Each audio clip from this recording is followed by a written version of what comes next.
Since it's Epic Mickey Month, you'll be seeing me dressed up in my Oswald ears and my Oswald shirt. My life sucks.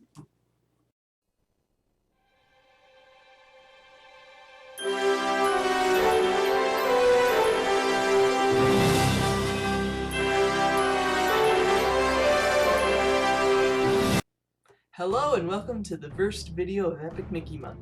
Today we'll be looking at one of the most cliched topics for Countdown, boss battle. Since I've used top 7s for my previous boss lists, I'll be using it for this one. Also, because there aren't many bosses in Epic Mickey 2 and I haven't played Power of Illusion yet, expect more bosses from Epic Mickey 1. Finally, no mini bosses. With all that said, let's begin. Oh, and by the way, spoiler alert. At the beginning of Epic Mickey 1, you're treated to this.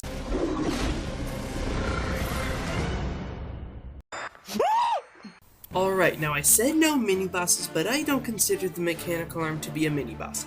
You got a problem with that? Good. Anyway, this is a pretty meh start to the game. The mechanical arm will attack you with the weapons it has, including scissors, a drill, and a chainsaw. Rated E for everyone! In order to stop this robotic beast, you need to destroy 2 generators. I pretty much said the entire thing. Next! Remember when I said there weren't many bosses in Epic Mickey 2? Well, let me add more to that. There weren't many bosses in Epic Mickey 2 that were even good. Most of them were dull or, oh gosh, no.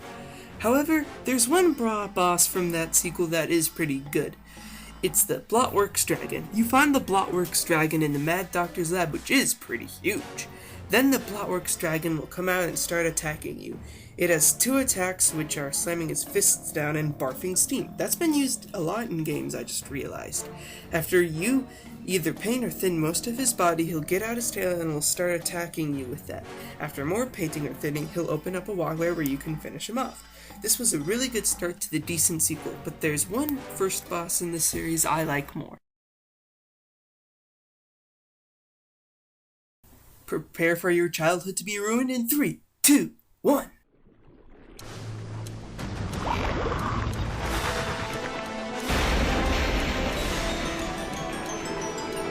Look at that.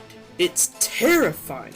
I knew your childhood would be ruined by this. It's a Small World was already creepy enough. I don't need this haunting my nightmares. You have 2 ways to complete this boss like always. You could try to paint in the rest of his arms or thin out what's left of them. While you're doing that, he's trying to crush you with his giant arms. Disturbing much?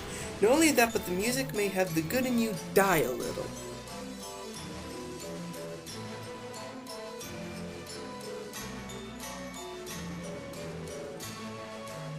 Oh my gosh, what is wrong with you, Disney?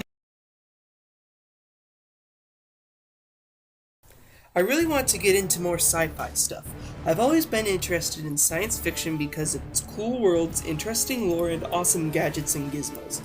Luckily, Epic Mickey had a level based off of Tomorrowland. In Tomorrow City, the main goal is to get to the rocket ship that will help you escape the world you're in. However, when you get there, you see that the rocket ship is broken and that number 4 on this list has it. I never watched the original Tron, but I have watched Tron Legacy, so I understand what's going on.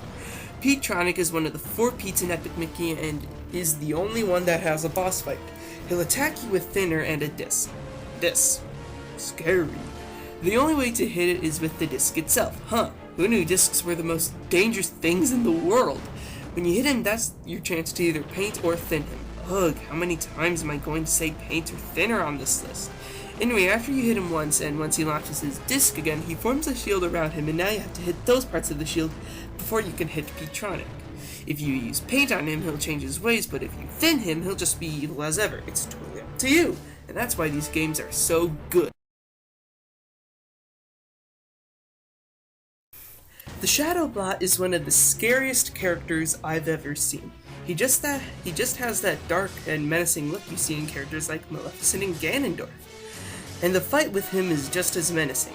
This is the second time you're on Mickey Junk Mountain, so it might seem like backtracking, but the Blot will fix the backtracking problem with thinner and sucking you into its mouth. Yeah, not sure that helps. When he tries to swallow you, that's your chance to shoot paint into its mouth. Yeah, I know you can also shoot thinner, but I want to be a hero, so let's go with that.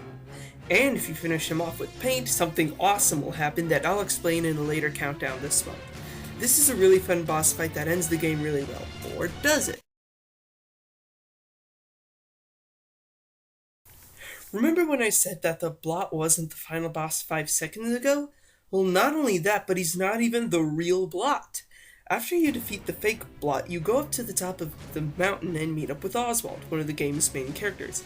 He tells you that the Blot you just fought wasn't the real one and that the real one is in the thinner bottle behind them. Then Oswald gets angry at Mickey for something I won't reveal and accidentally breaks the thinner bottle, revealing this monstrosity. And thus begins the longest boss in the game, and that's one of the reasons it's so awesome. You begin the fight by having to destroy the Bloticles, which are sucking up the World of Wasteland's paint. After going to all 4 hub areas, you go back to Tomorrow City where there are more Bloticles to destroy. After that, you get onto the rocket ship and blast off towards the Blot, but that plan fails and you crash land in Dark Beauty Castle. Man, we're going back to all the places in this game, aren't we? Such good memories. Once you reach Oswald, he'll tell you that he's preparing fireworks to destroy the Blot, and he needs your help preparing them.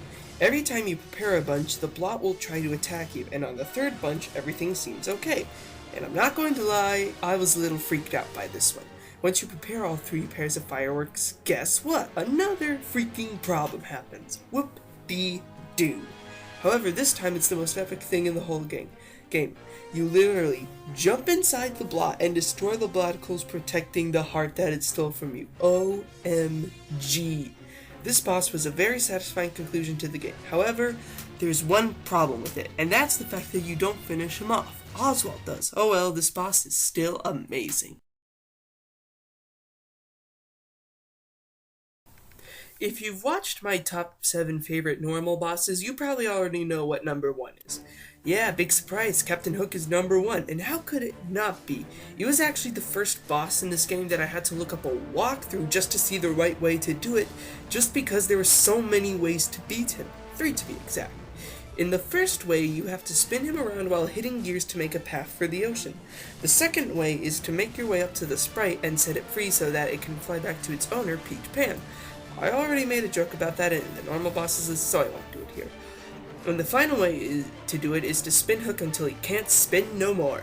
This is a well built up boss, as there were a lot of cutscenes centered on the Pirates of Ventureland being turned into beetleworks by Hook, and this was a satisfying boss fight because of it. I'm the Pop This Kid, and this is probably going to be the busiest month I've ever been in.